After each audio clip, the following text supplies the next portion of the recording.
Bienvenue ici, l'image de l'Afrique présentée par Novella Nikuigizé. Aujourd'hui et pendant tout le mois de mars, le monde célèbre les femmes. Et pour ne pas être en reste, je vous présente l'Afrique au féminin. Et nous parlons à ces femmes qui font bouger le continent dans un monde dominé par les hommes. Today is International Women's Day. Aujourd'hui, c'est la journée internationale de la femme et je pense que c'est un sujet important à aborder. Le monde a fait de grands progrès dans l'autonomisation des femmes et des filles au cours des dernières décennies et le Rwanda a rempli son rôle. La bonne gouvernance, les réformes juridiques et les cadres politiques ont contribué à accélérer ces progrès. De plus en plus, le monde comprend que le coût de l'inégalité entre les sexes est inacceptable. Ce n'est pas un hasard si le renouvellement du Rwanda s'est accompagné d'améliorations significatives du statut, des rôles et des responsabilités des femmes. Il en va de même dans presque tous les pays où l'égalité des sexes a été prise au sérieux. Les femmes sont la pierre angulaire de la prospérité pour la société dans son ensemble. Même dans des situations de conflit, elles sont en mesure d'apporter une contribution unique à la paix et à la stabilité. Même ainsi, et partout dans le monde, nous constatons que les faits dans la pratique ne reflètent pas toujours ces bonnes intentions. L'attention récente des médias aux expériences troublantes que de nombreuses femmes continuent de vivre est un appel au réveil pour que nous ne prenions pas cela pour acquis. En effet, il reste encore beaucoup à faire pour s'assurer que les femmes se sentent en sécurité et bénéficient de chances égales. En poursuivant cela, il est important d'agir ensemble, pas les femmes d'un côté et les hommes de l'autre. Après tout, personne n'opère lorsque les femmes et les filles vivent l'égalité et l'autonomisation. Et je vous souhaite à tous une très joyeuse journée internationale de la femme. And empowerment. I wish you all a very happy International Women's Day. Happy International Women's Day. Joyeuse journée internationale de la femme. Cette année, nous rendons hommage aux activistes dont le travail sans relâche est au cœur de l'élan mondial en faveur de l'égalité des sexes. Elles sont des leaders de longue date, comme la Pakistanaise Asma Jahangir, qui vient de nous quitter et qui n'a pas eu de cesse toute sa vie de militer pour les droits de la femme, qui sont en fait des droits humains. Mais les voix de la prochaine génération se font aussi entendre, comme celle de la Gambienne Djaha Doucouré, ambassadrice de bonne volonté régionale pour l'Afrique d'ONU Femmes, qui lutte contre les mutilations génitales féminines et le mariage précoce. Nous saluons également les activistes de plus de 85 pays qui se sont récemment exprimés dans les médias sociaux pour dénoncer ceux qui s'en prennent aux plus vulnérables. Nous nous souvenons des protestations du mouvement Ni Una Menos d'Amérique latine contre les féminicides, ainsi que Nemolchi, le mouvement Don't Keep Silence, Rompons le silence au Kazakhstan, fondé par Dina Smailova, victime d'agressions sexuelles. Nous célébrons les activités de SOAR, bénéficiaire du Fonds d'affection spécial des Nations Unies, pour l'élimination de la violence à l'égard de la femme, qui apporte son soutien dans des interventions dont le but est de s'élever contre la maltraitance et de protéger les filles contre les violences d'ordre sexuel, et aussi les femmes qui ont osé parler à la Cour pénale internationale pour engager la responsabilité de ceux qui utilisent le viol comme arme de guerre. Nous célébrons les activistes qui militent en faveur des réformes juridiques dans des pays comme la Tunisie, qui a récemment supprimé une disposition permettant à un violeur d'échapper à toute sanction s'il épousait sa victime. Et les dirigeantes autochtones qui défendent leurs droits à la terre et leurs pratiques traditionnelles, ainsi que toutes les défenseuses des droits de l'homme qui ont perdu leur vie au nom de leur cause. Nous devons continuer d'accroître la diversité et le nombre de personnes qui œuvrent pour l'égalité des sexes avec plus d'hommes et de garçons, de jeunes et d'organisations confessionnelles. Toutes ensemble, nous affirmons « le moment est venu ». Et nous ne devons pas hésiter à dire « Me Too ». ONU Femmes défend toutes les femmes, qu'elles vivent en milieu rural ou urbain, qu'elles soient jeunes ou vieilles. Là où les voix féminines ne peuvent s'exprimer, d'importantes lacunes du tissu social apparaissent. Par l'engagement de toutes les composantes de la société, nous pouvons combler les écarts et parvenir au monde meilleur auquel nous aspirons toutes et tous. We can bridge that gap and move to a better world, a world we all seek. Thank you. Merci.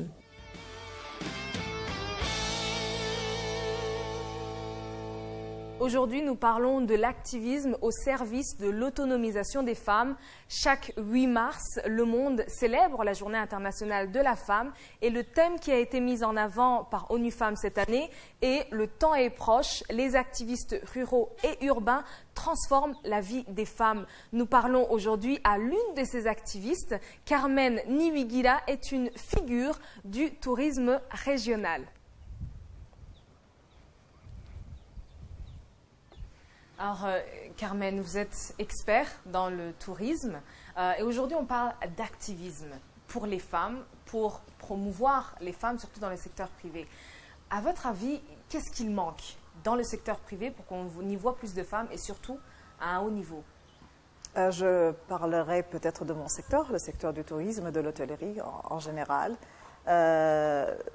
Je crois que ce qui manque, c'est pas peut-être ce qui manque vraiment, il faut bien le dire, c'est que il y a des échelons que nous ne devons pas vraiment sauter. Pourquoi on ne voit pas vraiment les femmes au haut niveau? Je ne dirais pas que dans notre secteur c'est plus le cas. Nous voyons que quand on regarde la pyramide des échelons, souvent dans l'hôtellerie, les femmes sont plutôt celles qui s'occupent de tout ce qui est le ménage, et doucement, mais quand on regarde maintenant les femmes qui font leur business, c'est elles qui détiennent toutes les entreprises qui sont derrière les agences de voyage, mais à plutôt petite taille, disons 5 à 6 personnes maximum. Donc ça varie. Mais concernant votre question, qu'est-ce qui manque? Je crois qu'il faut le regarder de plusieurs façons. C'est d'abord, moi, ce que j'entends, il faut voir que dans tous les secteurs, que ce soit privé ou public, il faut que nous soyons conscients qu'il y a un défi que nous devons relever. Et ce défi doit être relevé si on est conscient, tous, et consciente aussi, qu'on parle de l'égalité, de la justice sociale pour tous et pour tous, et de l'équité. Donc, si je suis une femme, que je n'ai pas d'opportunité pour aller à l'école, je n'ai pas accès à un prêt auprès de la banque, que j'ai des handicaps à la maison parce que je suis mère et responsable d'un foyer. Donc, il y a plusieurs choses qu'il faut tenir en considération. Alors, qu'est-ce qu'il faut faire? Nous devons tous faire un effort, c'est dans ce sens, pour élargir nos champs de bataille, parce que quelque part, il faut se battre pour arriver là-bas. Et que chacun, personnellement, je dis souvent que nous avons un rôle à jouer. Si quelqu'un a eu la chance d'arriver à un poste plus élevé et que vous avez l'opportunité de prendre la main et tenir ceux qui sont derrière vous, il faut créer ces opportunités. Mais aussi créer ces opportunités parce que ce sont des femmes, mais aussi les donner l'occasion de se former et d'être capable de faire le travail. Ce n'est pas le sens de favorisme, mais c'est plutôt la qualité qui compte maintenant. Ouais. On parle souvent justement de ce favoritisme et les hommes, quelquefois, disent voilà, qu'on met en avant les femmes, mais il faut bien comprendre que c'est à même niveau, plus ou moins, ou à niveau égal, où il faut peut-être mettre en avant les femmes. Vous avez parlé d'un élément qui est assez important, qui est toutes les autres catégories ou tous les autres échelons, à savoir l'éducation et puis la capacité financière, mais aussi les horaires. Et le secteur privé est un des secteurs qui ne facilite pas, disons entre guillemets. Est-ce qu'il y a des changements? Vous avez été dans le secteur pendant assez longtemps. Est-ce que, selon vous, il y a des changements au niveau des opportunités ou des facilités qui sont offertes aux femmes dans le secteur privé? Je dirais que dans le secteur privé, ce que nous voyons, si on regarde vraiment le secteur privé dans le sens large, qui sont les gens qui tiennent cette économie? Ce sont des femmes, mais plutôt dans un secteur plus ou moins informel.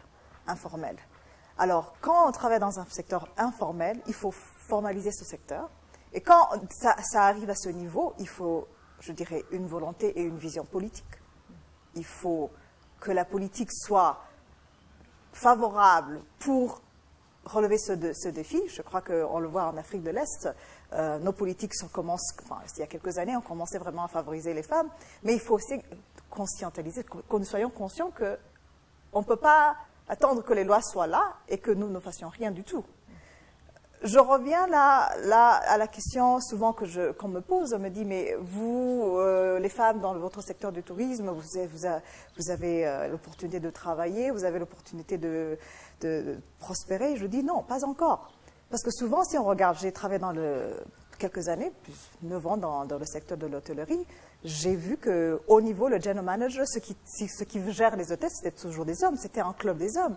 Les femmes, souvent, quand on va prendre nos congés de maternité, c'est presque 9 mois qui nous retiennent.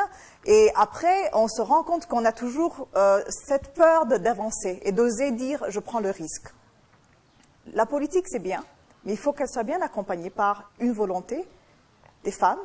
Et troisième chose, il faut que nos frères, nos enfants, nos garçons, nos cousins, nos maris qui sont dans toute la société ensemble, soient conscients que nous devons relever ce défi ensemble.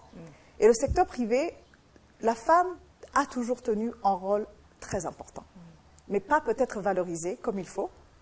Et souvent, je dirais, le privilège a été toujours donné aux hommes. C'est eux qui avaient l'accès au prêt à la banque. Et maintenant que nous avons peut-être nos politiques qui nous favorisent, il faut aussi avancer. Je dis souvent, on ne peut pas toujours donner des excuses, mais il faut aussi avancer. Oui. Alors, vous parlez du prêt à la banque et l'une des difficultés, et c'est la raison pour laquelle on a tellement de PME, c'est aussi l'accès aux finances et l'accès au secteur financier. Ici, notamment au Rwanda et dans d'autres pays, il y a des structures de microfinance qui peut-être sont plus accessibles aux femmes. Oui. Est-ce que ces structures aident réellement à ce qu'une petite ou très petite entreprise, parce que la majorité ce sont des très petites et petites entreprises, plus que moyennes, est-ce qu'elles ont accès ou la possibilité de vraiment se développer en une grande entreprise avec ces petits capitaux? On commence toujours petit, mais ce que je pense qu'il faut aussi, il faut les accompagner. Parce que souvent, on est vraiment, je dirais, presque... Les femmes, souvent, soit manquent d'éducation au niveau de l'inclusion financière. On n'est pas vraiment ça, c'est pas toujours été toujours notre créneau. Donc, il faut que les institutions financières, que ce soit les banques, les microfinances, accompagnent les femmes. C'est vrai, je peux avoir un capital de 1 million, mais si on ne me montre pas comment grandir ma petite entreprise, le marketing qui accompagne, et aussi comprendre le marché et toutes ces procédures. Ce n'est pas seulement donner de l'argent, il faut comprendre que c'est tout un ensemble.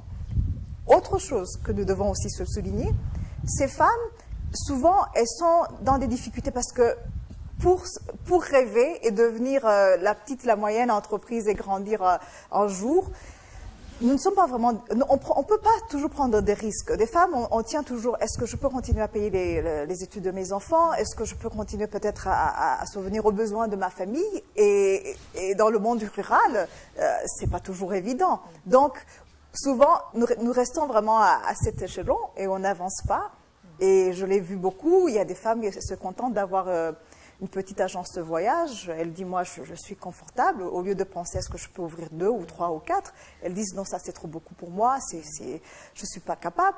Mais quand on regarde nos frères, ils tentent, hein, même si souvent ça ne marche pas, mais eux, ils osent, je dirais. C'est vraiment... Mais il faut accompagner. Il ne faut pas seulement donner le capital et l'argent. Il faut accompagner, il faut les aider, il faut être là pour les guider vers ce chemin. Et est-ce que vous pensez, selon vous, que c'est toujours, ou c'est une question de limitation individuelle, ou c'est plutôt l'environnement et la société et la famille, etc., ou le rôle que les femmes doivent bien sûr assumer chez elles? Alors c'est plutôt une limitation individuelle ou c'est la société ou la manière dont nous sommes socialisés? Je crois que c'est plutôt notre société aussi. Hein. Je prends mon exemple. C'est vrai, j'ai eu quand même la chance d'avoir un père et une mère extraordinaires, exceptionnels, je dirais, qui nous ont toujours encouragés, qu'il faut toujours rêver, qu'il faut toujours aller vers là où tes ambitions sont. Mais beaucoup de mes copines, à l'école secondaire, se sont vraiment limitées à peu parce que non, tu ne peux pas aller faire ça. Tu ne seras pas marié, tu n'auras pas des enfants, ton foyer va souffrir. Personnellement, j'ai toujours pris des risques. Hein. J'ai peut-être toujours avancé dans le sens, si quelque chose m'interpellait, j'ai toujours pris ce risque. Alors, ce n'est pas toujours évident que la société nous accompagne, la société puisse nous comprendre. Et souvent, on se regarde tout autour de nous, les femmes qui se sont lancées il y a quelques années, qui ont rêvé et qui ont réussi, il y avait beaucoup de sacrifices. Et les sacrifices, souvent, ça veut dire que la société ne te comprend pas tellement, peut-être des fois même marginalisée, on te montre du doigt, mais il faut pousser. Alors, si ce traitement n'est pas la même chose pour nos frères, donc ça devient un défi, et je dirais même plus... pour nos enfants, nos filles que nous voyons dans la société, il faut pas seulement voir que c'est personnel. C'est personnel peut-être, mais la société aussi a un rôle à jouer. Oui. Alors, on sait que les femmes des générations peut-être précédentes ont eu beaucoup à faire pour changer les choses, parce que bien sûr le contexte était bien différent. Est-ce qu'aujourd'hui, les jeunes filles d'aujourd'hui ont encore des batailles à mener, à votre avis? La bataille continue. La bataille continue. La raison pour laquelle je dis toujours, nous sommes reconnaissantes de nos mères, de nos tantes, de toute la société qui s'est battue. Aujourd'hui, on peut ouvrir un compte dans moins de 10 minutes.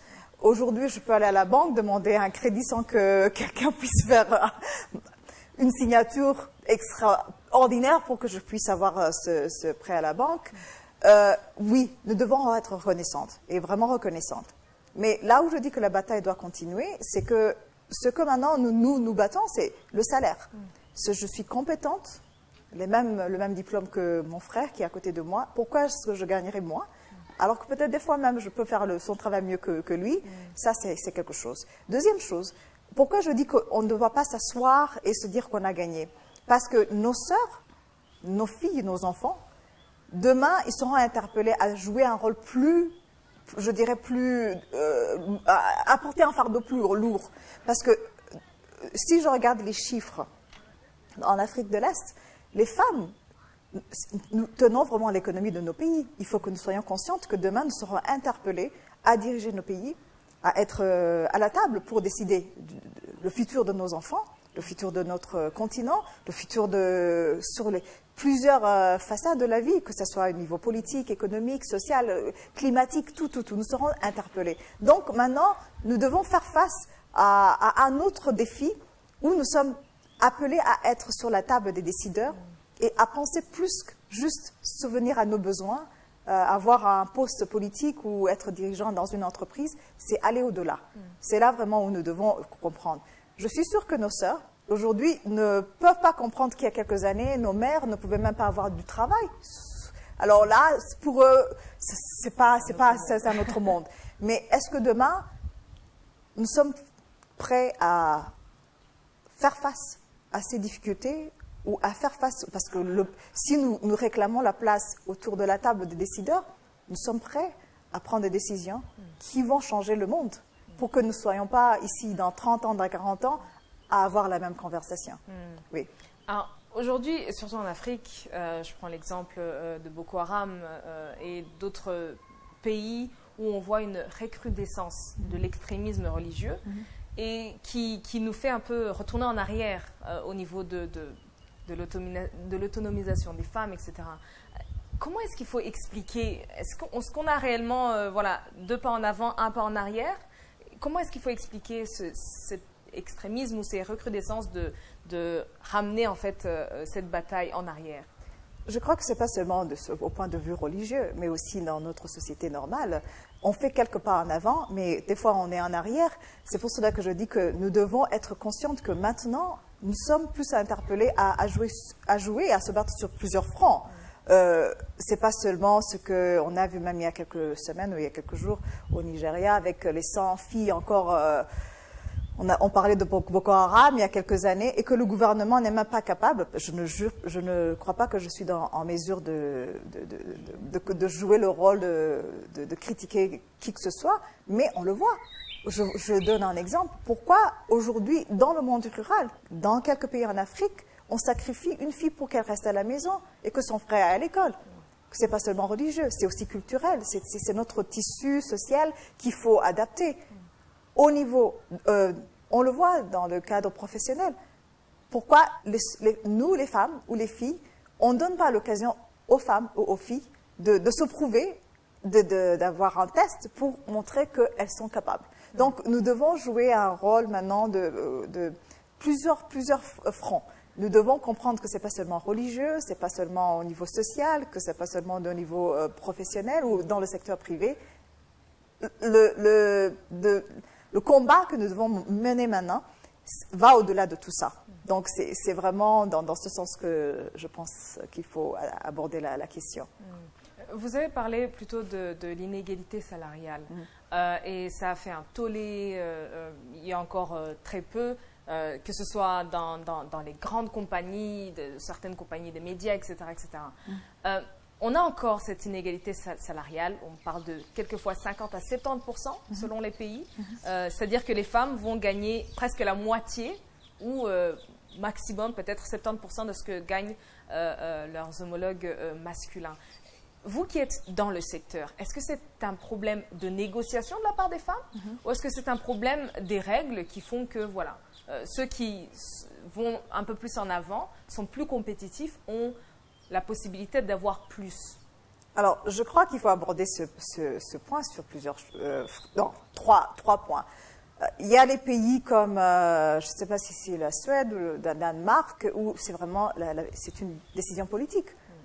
Les salaires doivent être la même chose. Alors, on n'est pas encore là chez nous en Afrique. Deuxième chose, un salaire, il faut savoir qu'il faut négocier. Souvent, on va négocier nos salaires, on n'est pas convaincu que ça vaut la peine d'être payé ce salaire. On ne fait même pas de devoir à domicile. Je dis souvent, il faut faire de devoir à domicile. Il faut poser la question, qu'est-ce que les autres font, et apprendre à négocier avec une force, une conviction. Là, c'est notre rôle. Mais aussi, troisième chose, c'est qu'on a toujours cru qu'en salaire, c'est l'autre qui offre le salaire, qui met la proposition sur table, qui a toujours raison. Moi, peut-être à 2 reprises, j'ai refusé un contrat et j'ai quitté parce que j'ai dit que je croyais que ma valeur n'était pas appréciée et j'ai quitté. Mais il faut comprendre que nous devons être aussi sensibilisés à négocier et à demander et à être capables aussi de fournir les éléments qui justifient ce salaire. Si vous n'avez pas d'expérience, si vous n'avez pas de qualification, que ce soit universitaire ou même professionnelle, il ne faut pas trop demander aussi. Je ne crois pas que c'est parce qu'on est belle, qu'on est intelligente, que c'est à ce prix, parce que ça c'est vraiment très ambigu. Mais maintenant, il faut demander et demander ce que nous devons demander. Souvent, on n'a pas la capacité de demander et oser demander aussi. Hein. Alors, vous avez parlé de quelque chose qui est très important, la beauté, entre guillemets. On a eu des scandales et on a des chiffres qui sont absolument alarmants de corruption sexuelle. Oui. À savoir, quand les femmes veulent un poste, par exemple, elles vont comme on dit, passer à la casserole pour pouvoir avoir l'opportunité d'avoir cette position. À ce niveau-là, et surtout dans le tourisme, quelle est votre analyse de la situation? Qu'est-ce qui se passe réellement? Je crois que c'est un fléau. Ça, c'est vraiment un problème que nous connaissons toutes. Si quelqu'un ose dire qu'elle n'a pas connu ce défi, je dirais oui, peut-être. Mais chacun de nous, que ce soit nos frères, nos amis, nos collègues, hommes, et nous les femmes, nous savons très bien que ce jeu existe, ça fait des années. Alors, qu'est-ce que nous devons faire? C'est maintenant qu'il faut avoir cette conversation. et donner, je dirais, une porte ou une ouverture pour que les femmes puissent s'exprimer. Parce que beaucoup n'osent même pas le dire parce qu'il y a des enjeux économiques. Je vais perdre mon emploi, je serai en difficulté avec mon directeur ou celui qui s'occupe du département. Maintenant, il faut comprendre que c'est ce fléau qui est là. Mais il faut pas, c'est pas seulement les femmes qui vont résoudre ce problème. Il faut aussi engager les hommes dans cette conversation et leur dire, on ne peut pas continuer à jouer ce jeu. Et que les femmes aussi, nous soyons capables d'être aussi conscientes que les choses doivent changer. Parce qu'on ne peut pas continuer. Si notre mère, notre sœur a connu ce souci, on ne va pas dire que c'est acceptable, c'est normal. C'est pas normal du tout. Pourquoi nos frères n'ont pas les mêmes conditions?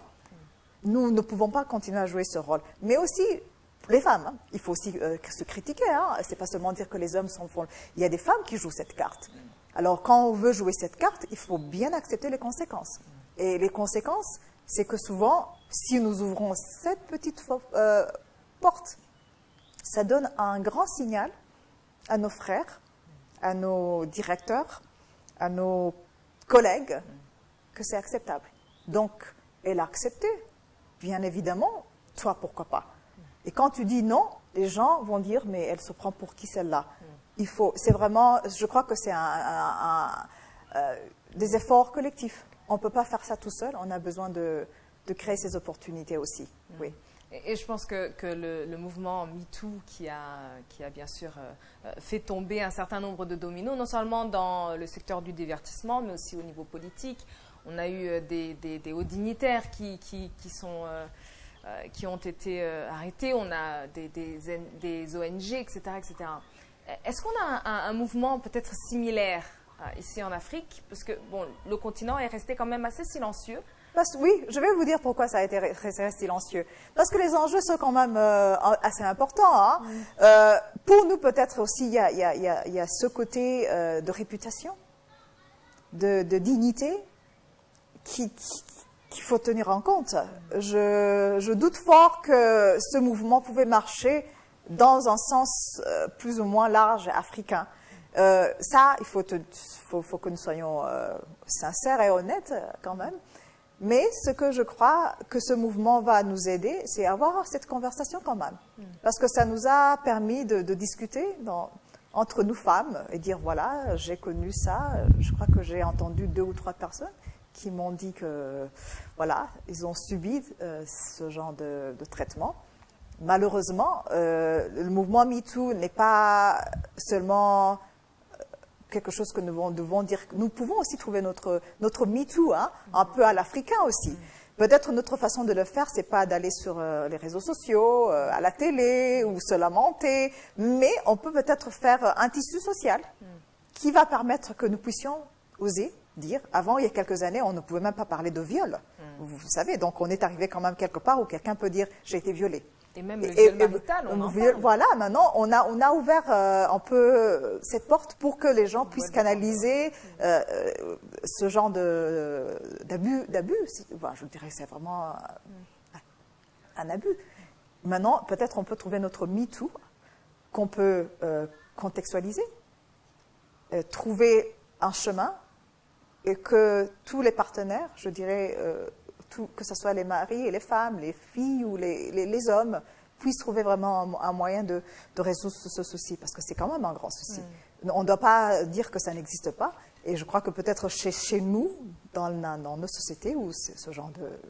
Si on pouvait peut-être faire un MeToo qui est à notre façon, beaucoup quitteront leur travail, voilà. Ouais. Et il faut absolument ouvrir la boîte de Pandore sur cette question. Mais peut-être une des particularités, je pense aussi en Afrique, qui n'est pas d'ailleurs une particularité africaine, c'est vraiment au niveau international, mais les femmes, le réseau des femmes peut-être nous fait défaut, à savoir si une femme fait face à un abus, par exemple, si elle va en parler à une autre, on va rarement avoir non seulement quelque chose qui est voilà, je te soutiens, etc., ce n'est pas juste, etc., Mais plutôt, on va avoir des commentaires comme « Oh, mais ça, mais tu sais, c'est comme ça, c'est normal. Voilà, voilà, exactement. Mais oui, c'est ça, c'est pour cela que je dis que le mouvement MeToo, dans notre contexte, il faut revoir les paramètres de ce mouvement. Parce que ce mouvement, c'est vrai, je ne suis pas sûre que on n'a pas un système de soutien entre les femmes. Peut-être il n'est pas fort ou pas tissé comme il faut. Peut-être je vais soulager ou être à côté de ma sœur et je vais dire voilà, je compatis avec vous. Mais est-ce que je suis capable de prendre voilà, le bas et se battre? Je ne suis pas sûre. Je ne suis pas sûre qu'on est prêt à faire ça ici. Mais par contre, le fait qu'on en parle, le fait qu'on en discute, le fait que nos frères, nos collègues savent très bien que c'est maintenant quelque chose que nous sommes capables de discuter, que ce soit au bureau, dans les petits cafés, dans les campus, ça commence à changer quelque part. Que les résultats, on va les voir demain ou après-demain, ça sera un rôle que nous devons tous, c'est un combat.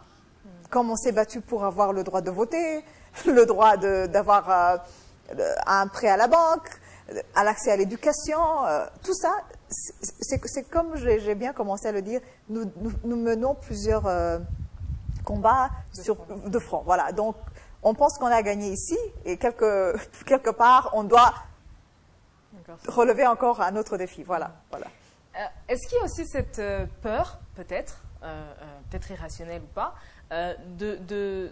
si on en demande trop, on risque dire on a déjà tellement on a déjà tellement d'avantages, on peut travailler, on peut étudier, on peut avoir des prêts à la banque, etc. Il ne faut pas trop en demander non plus. On peut par exemple parler de l'exemple quand on dit qu'une femme est féministe, tout de suite ça inspire une crainte. On dit oh là là, encore celle qui demande. Non, je ne suis pas tout à fait d'accord. Quand j'entends quelqu'un dire « mais vous avez eu tout, vous avez le droit de voter, vous avez le droit de faire ceci », mais je dis « quel pourcentage ?» Les chiffres parlent.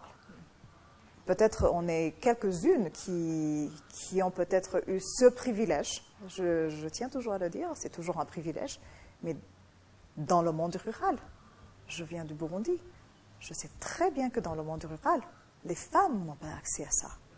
On peut dire, on a beau à dire qu'on a fait des pas, on a fait des progrès, mais quand on regarde vraiment à la base, le souci est toujours là. Donc il ne faut pas se faire des illusions qu'on a gagné la bataille. Il y a peu qui ont la chance d'aller à l'école. Il y a peu de femmes qui ont même le privilège de terminer leurs écoles et d'avoir un emploi. Ça ne veut pas dire que les politiques ne sont pas là. Mais les barrières, on sait très bien où ça se trouve. Maintenant, concernant la question féminisme, j'entends ici, sur Twitter, ça fait un peu de bruit, mais ma définition du féminisme, c'est très simple. Je suis l'aînée d'une famille de 4 filles. On n'est que des 4 filles. Mon père, qui était un homme extraordinaire, depuis que j'étais petite, il nous disait toujours « vous allez faire ce que vous voulez dans la vie, vous allez étudier, vous allez arriver là où vous voulez. Il n'y a pas de différence entre vous et vos frères à l'école ou vos amis à l'école. Ce que Carmen veut faire dans la vie, travaille, fait des sacrifices, tout va se payer après. » Et ça a été toujours un discours que j'ai toujours entendu à la maison. Et avoir une mère aussi qui était activiste, qui s'est battue pour le rôle de la femme dans sa carrière aussi, presque 30 ans, et qu'elle continue à jouer ce rôle, je dirais que je fais partie des exceptions. Alors, mon rôle de féminisme en tant que Carmen, aujourd'hui, et mère de 2 garçons, c'est un rôle différent. C'est un rôle qui m'interpelle à éduquer mes enfants, mes 2 garçons, à être demain futurs maris, citoyens du monde, collègues, et partenaires dans plusieurs entreprises où ils vont travailler à comprendre 3 choses. C'est égalité, équité et justice sociale. Ça, c'est ma définition de féminisme. Je ne voudrais pas que mon fils, un jour, fasse une discrimination parce que quelqu'un est femme. Je ne veux pas que mon fils, dans quelques années, fasse une différence entre un collègue et une collègue parce que quelqu'un est une femme. Parce qu'il va me voir, il me voit tous les jours. Ma façon de traiter, que ce soit les hommes et les femmes, mon discours à la maison a été toujours un discours très clair. Les femmes sont capables. Et un exemple que je donne toujours à mon fils, je lui dis, mais à l'école, qui sont les premières de ta classe? Ce sont des femmes, des filles. Alors si toi, tu peux être quelque part un élève moyen et que d'ici quelques années, tu deviens un directeur, tu penses que ta sœur qui était à l'école, au même banc de l'école, n'était pas capable de faire le même travail? Non, pas du tout.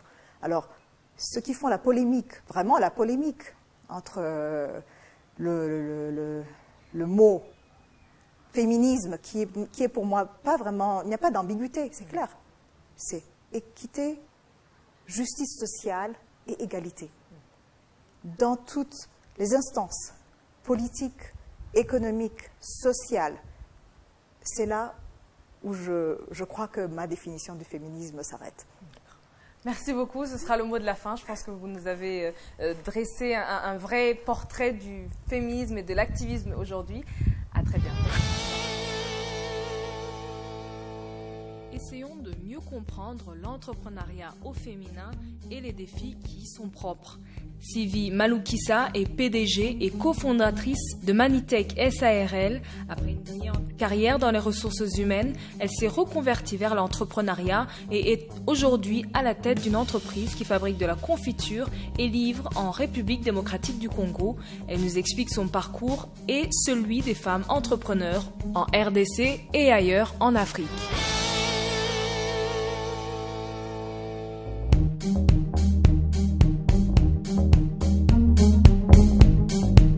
Au départ, déjà, je suis quelqu'un d'assez indépendant.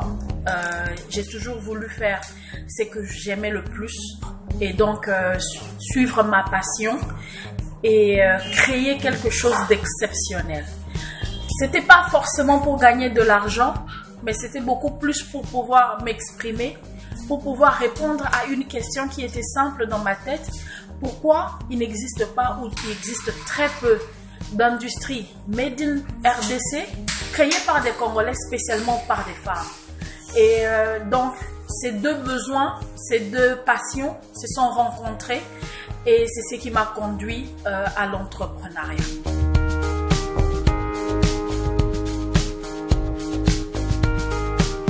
Je dirais oui et non.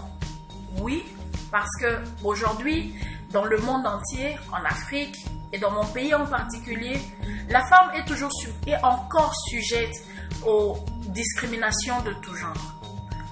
Que ce soit dans la loi, que ce soit dans les infrastructures, l'accès au financement, la femme reste derrière l'homme. On a toujours tendance à mettre l'homme d'abord et la femme après. Ensuite, il y a l'accès à la connaissance. C'est très difficile pour les femmes aujourd'hui, en Afrique encore une fois, et surtout dans mon pays, d'avoir accès à la connaissance. Pourquoi? Parce que la plupart du temps, on préfère privilégier l'homme en disant que c'est lui qui nourrit la famille. On l'envoie à l'école, on lui donne la possibilité de faire des longues et des grandes études, mais pas à la femme. Et d'ailleurs, la plupart des gens pensent qu'une femme qui est trop instruite ne peut pas se marier. Cette connaissance ou cette sagesse, je dirais, entre guillemets, populaire, est très préjudiciable parce que aujourd'hui, beaucoup de femmes s'y accrochent et d'elles-mêmes parfois arrêtent de travailler, arrêtent d'étudier pour ne pas dépasser les hommes. Ce qui est bien dommage. Et ce qui rend leur entrepreneuriat plus difficile. Pas impossible, mais difficile. Oui, parce que la femme a de manière innée une grande capacité à organiser, une très grande capacité à calculer et une intelligence financière naturelle. On le voit avec des femmes non instruites, mais qui sont capables de faire monter des organisations très florissantes. Si seulement ces femmes avaient accès à plus de connaissances, à plus d'éducation, je crois que le monde aurait un autre visage aujourd'hui. Alors, je pense que, sincèrement, oui, c'est difficile, pas impossible, mais c'est très très possible. Du moment que on donne à ces femmes, on donne aux femmes en général l'accès à plus de possibilités.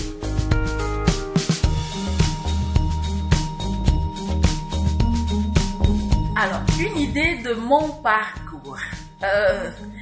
Je vous la fais court ou long? Je rigole. Je vais la faire assez courte. Je suis issue d'une famille congolaise simple, classique. Hein, et je suis l'aînée d'une fratrie de 4. Et j'ai choisi de faire la biologie moléculaire, la biotechnologie alimentaire. C'était, comme j'ai dit plus tôt, parce que je voulais faire quelque chose de ma vie et j'avais décidé que je voulais être une industrielle. Et malgré que beaucoup de gens m'ont découragée en me disant qu'on n'a jamais vu ça, que personne ne donnerait de l'argent à, attendez, je suis une femme congolaise et à étudier dans les universités congolaises, des parents simples, on n'a jamais vu ça. Mais bon, je m'étais dit, ok, quitte à le faire, on aura la réponse. Est-ce que c'est impossible ou c'est possible? Et donc, après mes études, j'ai dû travailler parce qu'il me fallait financer mon entreprise, mon usine. Et j'ai travaillé pendant environ 10 ans. Et le chemin de la vie m'a emmené dans les ressources humaines. J'ai eu donc une carrière dans les RH du plus bas. J'ai commencé comme secrétaire de direction pour finir, pour passer assistante de direction, responsable recrutement et petit à petit, de fil en aiguille, j'ai occupé des postes plus importants comme directrice des ressources humaines dans deux multinationales. J'ai été HR Business Partner et donc voilà. En parallèle donc, il y a quelques années, j'ai commencé comme ça, à vivre mon rêve, créer mon industrie. Il y a une amie qui a goûté une fois un des produits qui, dans ma tête, devait faire partie de mon panel, ou je peux dire mon éventail de produits, de la confiture. Et elle m'a dit, Sylvie, tu fais ça tout de suite et je suis prête à payer. Et donc voilà. J'ai commencé avec quelques pots de confiture que j'ai du mal à vendre d'ailleurs parce qu'on a carrément, il y a des alimentations qui ont carrément jeté mes produits. Bon, je comprends, c'était pas les plus beaux pots, les plus beaux emballages qu'il y avait sur terre. Mais avec le temps, en grandissant un peu, j'ai commencé à améliorer le produit. J'ai commencé à prendre des formations sur les finances. J'ai commencé à prendre d'autres formations que je n'avais pas eues dans mon parcours classique. Et donc voilà. Aujourd'hui, je suis fièrement CEO de Manitech, qui est encore une petite industrie, mais qui sera très grande bientôt. Et voilà, nous produisons déjà un grand éventail de confitures, environ une dizaine de parfums de confiture. Nous avons des pâtes d'arachide, des sauces piment. Nous avons lancé dernièrement nos sirops à base des fruits naturels et ainsi de suite. Et ma plus grande fierté, c'est d'avoir réuni ma famille autour de ce projet, avec un oncle qui est professeur d'université, un PhD en agronomie, et une mère merveilleuse, ma maman, que Dieu la bénisse, qui est PhD aussi en biologie moléculaire. Et toute cette expertise mise ensemble, ajoutée à cela mon mari, qui est un businessman et un industriel chevronné, parce qu'il est issu d'une famille d'industriels. Toute cette famille ensemble m'ont permis de vivre le début de mon rêve qui, j'espère, sera long et qui sera très très intéressant.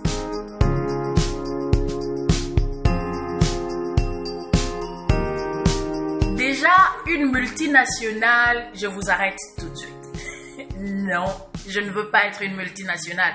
Je suis bien au Congo. J'ai juste envie d'être la plus grande fabrication, si je vous voulez, le plus grand fournisseur de nourriture transformée made in RDC. C'est aussi simple que ça. Alors, entre là et aujourd'hui, qu'est-ce qu'il me faut? Comme tout le monde défend, nous sommes, notre organisation est en pleine expansion. Nous voulons déjà ouvrir notre première usine qui est avec une production à grande échelle. C'est sur ce projet-là que nous travaillons actuellement. Nous voulons quitter un peu la production dans laquelle nous sommes aujourd'hui et aller vraiment dans une plus grande production et donc une plus grande distribution. Les projets futurs sont très simples, comme j'ai dit, c'est de vraiment être l'une, si pas la plus grande industrie alimentaire en RDC. Je le veux depuis que je suis très jeune. J'ai décidé que c'est ce que je voulais faire dans la vie. Et puis voilà, avec l'aide de Dieu et l'assistance des hommes, je crois que je pourrais y arriver. Nous avons un pays énorme avec une énorme population qui a des grands besoins alimentaires et je pense que c'est pas les sources minières qui feront la fierté de ce pays ou la richesse de ce pays. Ce sera sa capacité à mobiliser des personnes qui sont prêtes à exploiter son sol pour fournir une alimentation de qualité. Oui, au pays en entier, mais peut-être aussi à l'exportation. Pourquoi pas exporter notre nourriture? Mais quant à ce que Manitech puisse quitter le pays, aller s'installer ailleurs, cette conversation n'est pas encore venue sur la table et j'espère qu'elle ne viendra pas. Je crois que j'aime trop mon pays et mon rêve, je crois, il est à la hauteur de ces géants qu'est le Congo. On a la chance d'avoir un pays continent. Peut-être que mes filles, un jour, puisqu'elles prendront l'entreprise, après, peut-être que mes filles voudront aller plus loin. Mais quant à moi, je crois que être le plus grand en RDC sera déjà le meilleur pour moi. Donc voilà.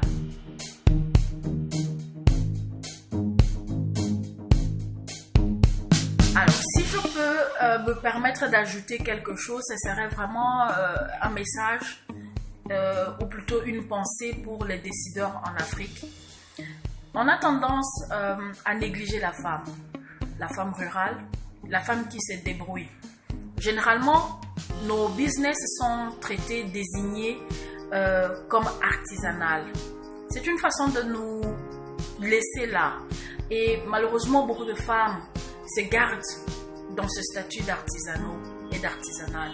Je pense que les femmes africaines, et j'en connais au Cameroun par exemple, j'en ai vu en Éthiopie, au Sénégal, qui se sont levées, qui ont fait quitter leur entreprise de l'état embryonnaire ou artisanal pour en faire des vraies industries. J'ai une pensée pour une Kenyane que j'aime beaucoup, Vava, qui a une usine de café. Ces femmes sont porteuses d'espoir pour les femmes comme moi. Et ça, les décideurs en Afrique doivent regarder. Il y a déjà, nous n'inventons pas là.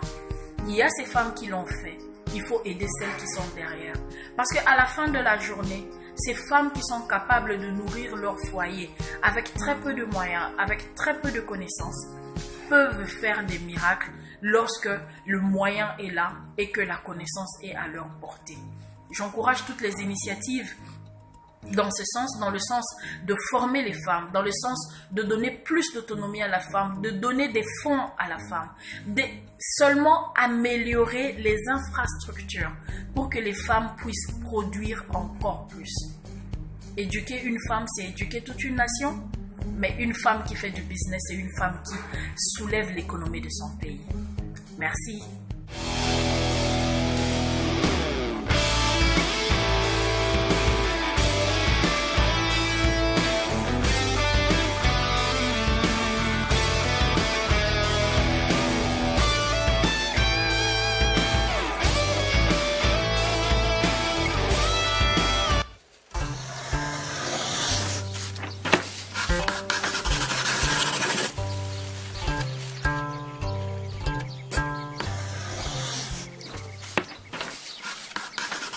If you ever wondered why our living natural resources are one of our greatest social and economic assets, here's why. Thanks to the government of Rwanda's revenue sharing scheme.